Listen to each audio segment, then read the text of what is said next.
મિલકત વેચવી છે તમારે? મેસેજ હતો તમારો. હા તો ફોટા નાખી દો, તમારા મકાનના મિલકતના ફોટા આમાં નાખી દો, જોઈ લઉં છું અને ઘરાક હશે તો બતાવવા માટે આવી જઈશ. ઓહો, વેચાઈ જ જાય ને સાહેબ, જોઈ લઈએ છે. તમારી અનુકૂળતા મુજબ મને ફોટા નાખી દો. હા ના, મારે વિઝિટ કરી છે, મારે થોડી મિલકત લેવાની છે. જે ગ્રાહક આવશે એટલે આપણે એને બતાવી દઈશું. મને આમાં ફોટા નાખી દો. હા હા સર, દ્વારકેશ એસ્ટેટમાંથી વાત કરું છું. આપની લીડ મળી છે, આપને પ્રોપર્ટી સેલ કરવી છે.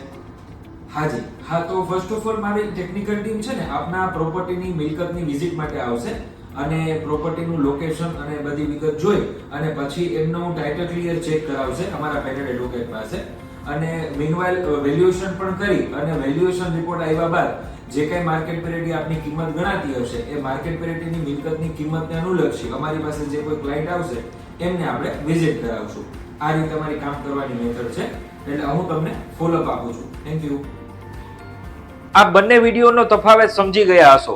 પ્રોપર્ટી કન્સલ્ટન્ટ અને Dwarkesh the real estate consultant બંનેમાં ઘણો ડિફરન્ટ છે.